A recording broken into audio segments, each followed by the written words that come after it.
think it's fair to say that the role of women in metal, whether they are musicians, behind the scenes, yada, yada, yada, it certainly has evolved. It does not look the same way that it did in the 70s and 80s. And our response to it, just as people, as society, the presence of women in metal, our response to it does not look the same as it did. Thank God. I think that's evolving as well. We're going to get to the bottom of what does this all look like? What are we dealing with today?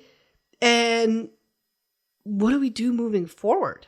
What does the role of women in metal today look like? Let's talk about this vigorously. Okay, I know it's going to shock absolutely no one that I was particularly compelled to chat about this subject this episode because of the recent news that has come out about Dragonforce and Alissa White-Gluz.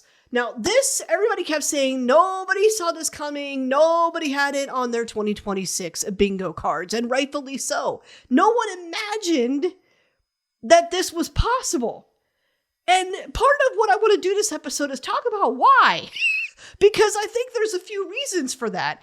And I also want to talk about the hope that this moment is giving me right now with Alissa. And I don't want to focus the entire episode on her, so we're going to generally chat about the evolution of what women in metal, both as musicians and behind the scenes, what does that look like? And why is her joining Dragonforce so damn fascinating today? I'm going to go off the cuff with this one. I want to speak from the heart. Normally I'm a little bit more prepped, but one, this subject is timely. Two, it's something that I need to speak from the heart on. It's something I need to go off the cuff with. I am a woman. I am passionate about how we're treated, not just in heavy music, but in society. I believe in women's rights. I believe in our right to choose. And I want to be very clear about that, just up front before we get any further. It kind of saddens me when I see progress happening societally, and then we've got a reversion. Sometimes it can feel like women's rights, how we treat women, how we talk about women, how we think about women. Right now, it feels like there's a little bit of a reversion in that area. And yet there's one woman standing out right now that's saying, nah, I don't care what else is happening around me. I'm going to do me. And that is Alissa White-Gluz. And I want to give her all of the flowers. I said this in a video that I put out on YouTube on the subject just because I was excited to talk about it. And I'm going to paraphrase for a minute.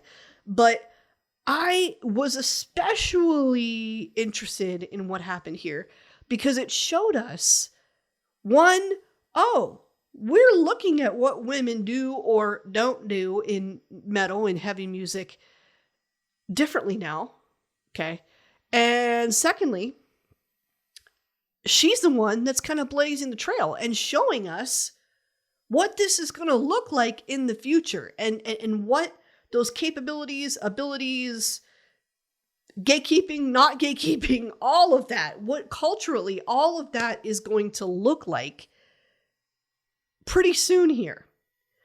Because like I said, there's a reason that we felt like this caught us by surprise. Musically, it should not have. And if that was the main focus, maybe it wouldn't have been. But we do love, the world of Dragonforce, the world behind Alissa White-Gluz, her fandom, all of the above. Like, I understand that they are their own entities and we can get lost in those entities. But the coming together of the two and the shock, yet pleasant surprise, I am seeing mostly positive response to this. To be honest, I don't know that I have seen, and maybe this is just my algorithm, but I don't know that I've seen anything truly negative about this collaboration.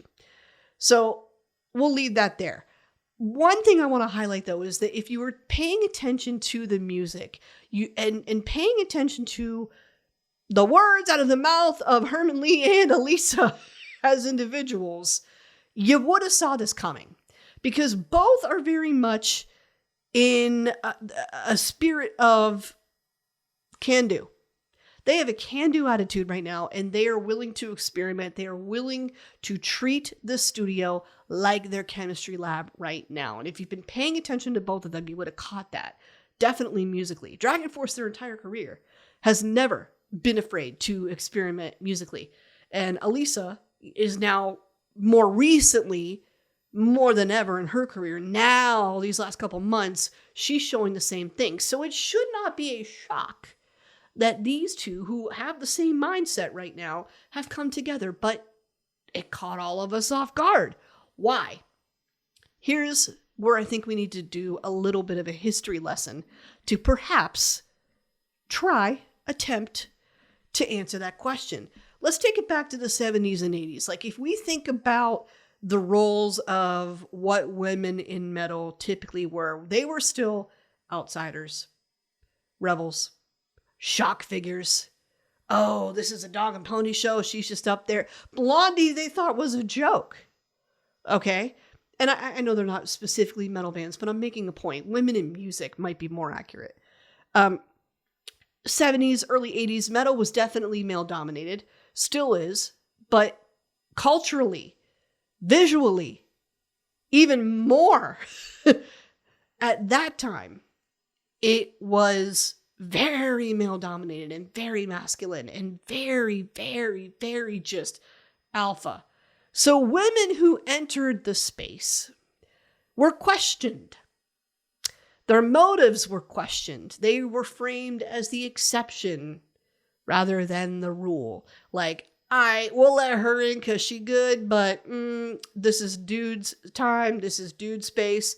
I want to hang out with other dudes and do dumb shit with my guy friends and do that in the privacy among other men.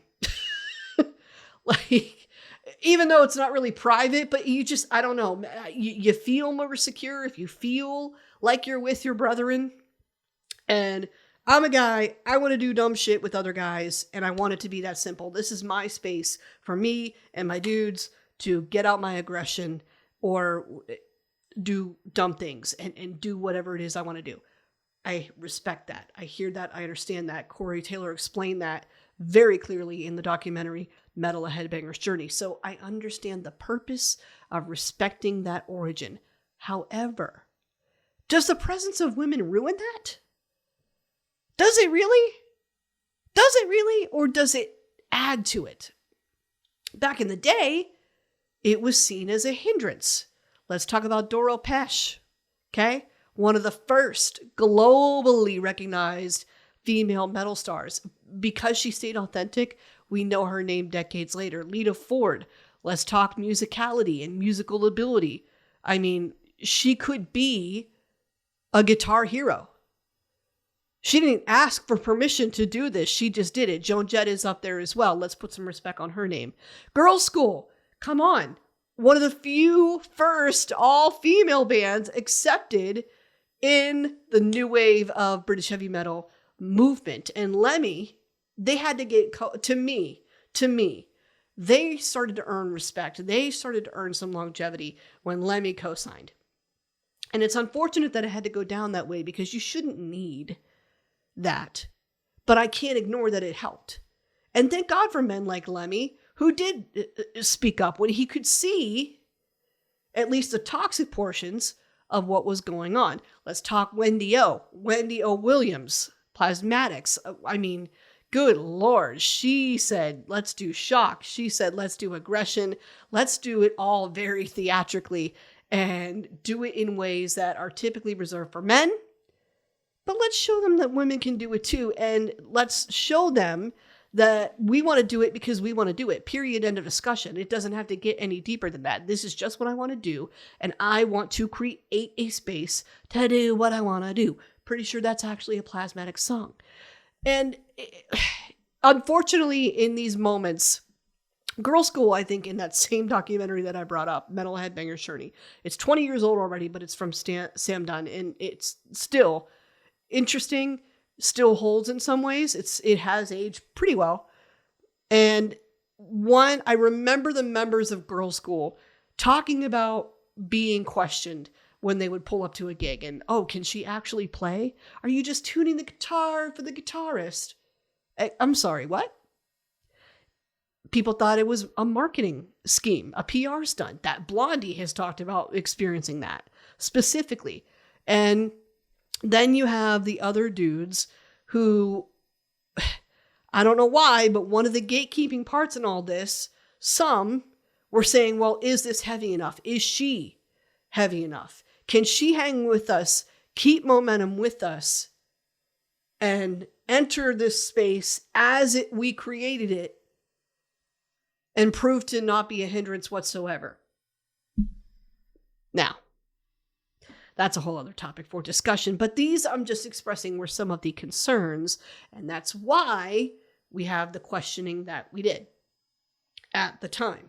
Thank God we have evolved since then, which takes me to the frontwoman era. Now, okay, 70s and 80s, thank you women like Lita Ford, thank you women like Doral Pesh, thank you women like Girl School, thank you women like Wendy O. Williams, thank you Joan Jett, thank you Pat Benatar, okay? Thanks to them kicking down some doors and proving consistency, proving musical ability, proving they can hang.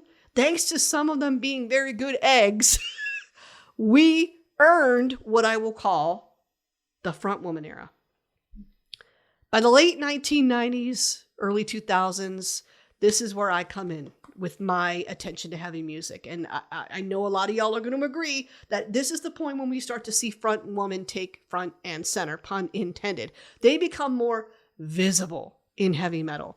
And the interesting part that I hit on in the video reacting to the Alissa White-Gluz news is it seemed to be that even though there's some evolution here, and that's evident because now women are primary, they're front and center, they're being shown front stage, right?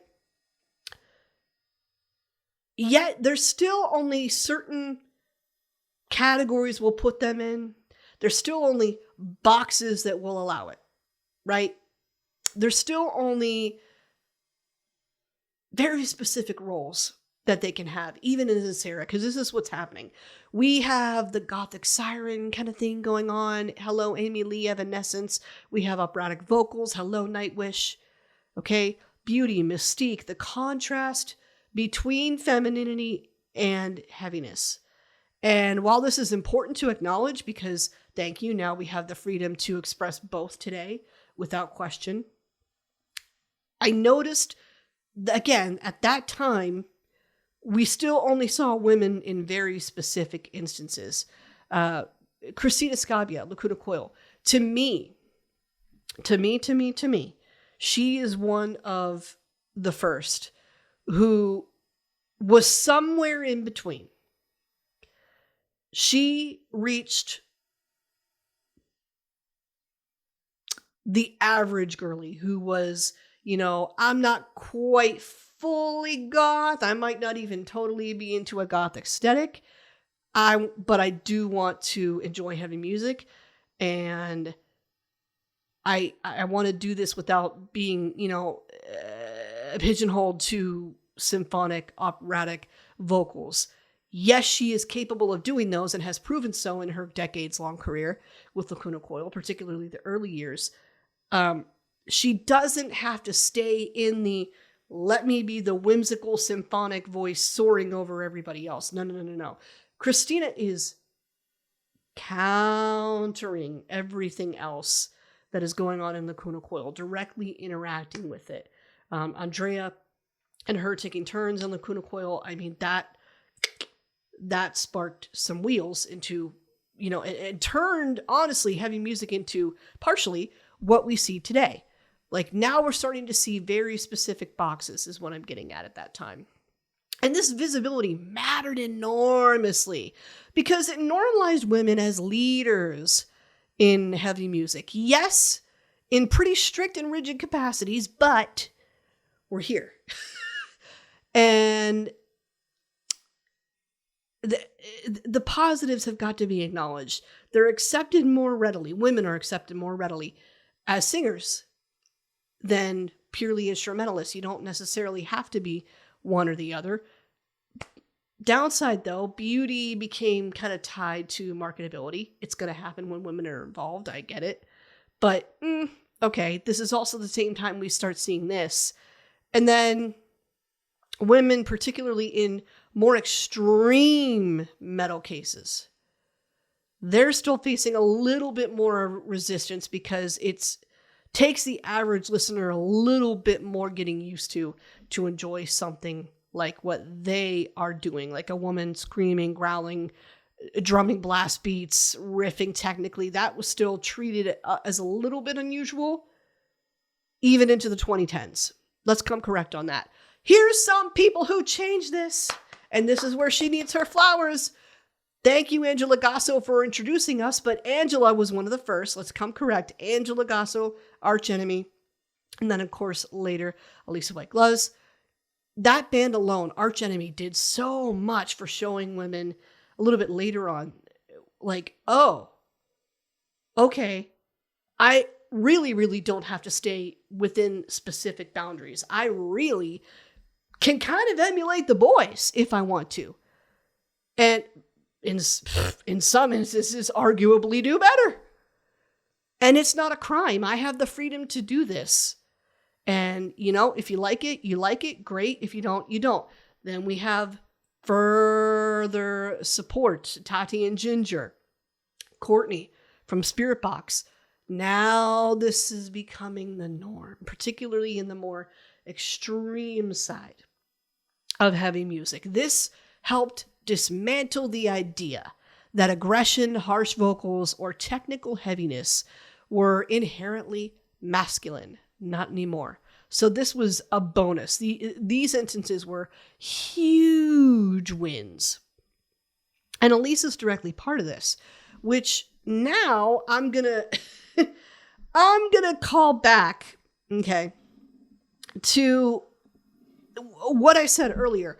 I don't think that Alissa White-Gluz joining Dragonforce should have been as shocking as it was, but I think we missed it because some of us might still be a little bit stuck in the whole, I don't know if this is where a woman belongs.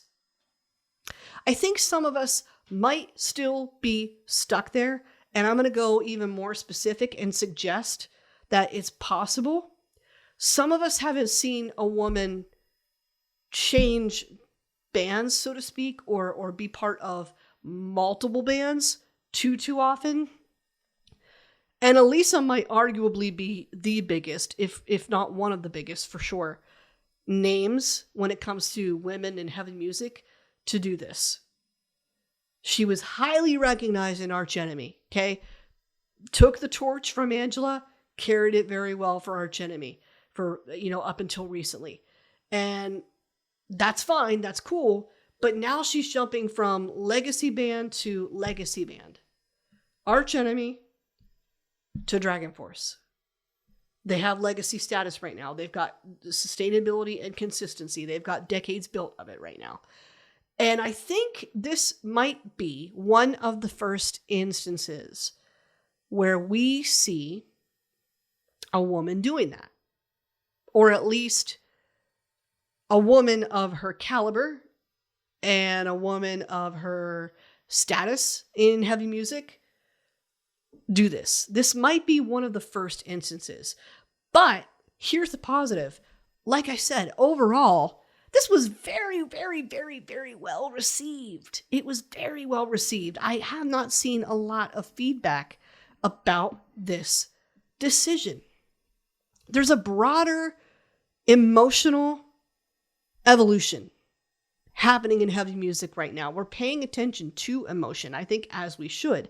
Metal increasingly allows space for introspection and vulnerability and aesthetics and mental health conversations and identity exploration and emotional nuance. And these are areas where women artists have often helped normalize the genre, thank God. So the inclusion has been nothing but a benefit, in my opinion. And I think that influence is just, it's bigger than just representation. It changed what heavy can mean. And it's so fun to see that we're still changing what we think of when we think women and heavy music and what that looks like in our heads. We're changing what rules apply or don't apply to them. I bet Alissa White-Gluz just woke up and said, what glass am I going to shatter today? What glass am I going to shatter today? Let's go. What glass ceiling is coming down today? I applaud her for this decision, not just because it makes sense musically, but because it advances what we think of when it comes to the roles of women in heavy music. And I don't want to talk only about the artists here. It has been a pleasant surprise to see women in music play enormous roles behind the scenes too, and really take on the invisible labor, is what I'll call it. The stuff we don't always see. I'm talking about the publicists. I'm talking about the managers. I'm talking about the booking agents, the photographers, the journalists, the editors, the radio hosts, the content creators, the community builders. Hey, I've got my platform. Let me share it with you. Let's do this thing together. A lot of modern metal culture, a lot of music is DIY today. So we need everybody. And I'm not saying that there wasn't, more so in heavy music and hip hop, I think, than others. But when it comes to these cultures, it started as DIY, it's still DIY, and it just looks differently. And shout out to everybody who is still contributing and still carrying on. A lot of metal culture, especially online, is sustained by female labor. Even if the public-facing image of metal does skew masculine, I think that it somewhat still does. However, I'm not going to say it does totally anymore. Not in the same way that it might have in the 70s and 80s. We are more than welcoming to females in this space. More welcoming than we ever have been, is my argument. So this is especially true in any type of alternative media. I mentioned hip hop, I'm mentioning heavy music, podcasting, social content, fan communities, the cheerleaders, they're still here. I'm not saying groupies. I'm saying, street teams, which are now social media teams, that type of thing. They're the ones running the fan sites, the fan Reddits, things like that. I mean, they're running the Substacks if they're more print, it's shout out to them. Shout out to them. They're doing merch, design, graphic design, if that's their expertise, festival documentation. Hey, photographers, how are you? We love what you do too, because you're part of the reason we get to see a lot of this. Videographers, shout out to you as well. There has been a major shift from women merely participating in scenes to actively curating and shaping them. We have a little bit more of a voice, which may be why we see Hailstorm, Spirit Box today. We see Alissa making the career moves that she's been making over the last few months. Well, another woman kicked the door down at some point. They might not have, had exactly the same journey, but somewhere somebody did it first. Other women said, yeah, I like that. Showed the boys, who might have a little more control in a few different ways, and proved to them that, this is valuable monetarily, attention, in those capacities, and made them sit back and say, we can't ignore this anymore. So shout out to all of you keeping going, because it is exhausting. It is exhausting to wait for that recognition and to wait for your day to come. And you know what? We said, let's make our day. So I am thrilled to see this, and I am thrilled to see where we go. I think women are, yes, expected to be authentic, but also marketable and, respected if they're technical, criticized if they're too polished. There's still some stuff that we have to work on, you know, praised for confidence, but criticized, punished for ego. Some of that going on, okay? I know that metal pride, particularly metal and hip hop, they pride themselves on rebellion, but it still can reproduce traditional gender expectations underneath if we keep doing that. So there's still things to work on. Women are still, you know, asked about appearance. Women sometimes are accused of clout chasing. Emotional expression is still sometimes interpreted differently when it comes from a woman, you know, versus if it were to come from a man. There's still things to work on. I'm not saying that it's perfect. That's not my argument here. But I am happy to see that where we're at now is women can be architects of scenes. Women can be label founders. Women can be tastemakers. Women can be critics. Women can be educators. Women can encourage genre hybrids. Women can be technical musicians. Women can be cultural commentators. Hello, hey. I could I have done this if I had done it 20 years ago? In very limited capacities. I recognize that. So let's see where this goes. I like to see, to me, as I get older, I feel like I physically see more women present in heavy metal. I don't know what our roles are going to look like next, but I will say I think we're going to see an even more 50-50 say, men and women. I think we're going to see a more of a 50-50 say in these spaces that at their origin were male dominated. And I'm here for it. What do you think that the role of women in metal and what it looks like, whether it's, like I said, whether it's behind the scenes or on stage, what is that going to look like? What do you think? It's hard for me to imagine where else it could go from here because I'm so used to seeing limits, and I'm so grateful for the possibilities that we're seeing now. I'm grateful for the evolution. I recognize and respect the evolution. So to me, I sit back sometimes and go, well, where else can it go from here? It's pretty good now. I don't know. Can it get better? Can it? And if it does, what does it look like? Well, now that I ask myself that question out loud and actually take a second and think about it, I think it would be nice if the way we treated female artists was the same as we would treat a male artist. You know, are we going to give them the same criticisms just because they're a woman? I mean, I would hope so, particularly if we're talking about anything technical and factual. Are we going to respect that a woman can act out in the same way that a man can? If she's having a bad day and has a bad interaction, is that going to blow up the same way? I would hope it should not. I would hope that it would just be treated as, well, if you're being a dick, you're being a dick. But that's what I hope. And maybe if I really think about it, where I see that we need some, not just improvement, but where I could see us headed next, if we continue to encourage the positives of what we've seen. But again, I ask, what does this look like for you? Where do we see these roles? What doors are going to be open 5, 10, 15 years down the line? And can we do better? What does progress look like? If you're a woman listening to this, what does that better look like for you?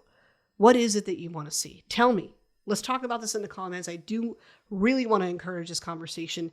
So wherever you find this, wherever you see this, wherever you're listening to this, let's keep it going. Thanks so much for joining me for another week. Thank you for listening to me air some theories out loud this week, because I know this wasn't super, super tight and super, super prepared. It really was me talking off the cuff, except for like a handful of talking points in general, like 10. This is still me going off the cuff. So I hope this was all right. I hope that you don't mind that the conversation was a little bit more flexible in that manner this week, but I do want to encourage conversation, and I can't do that if I don't do it using my own thoughts, my own opinions, a little less structure, sharing that authentically.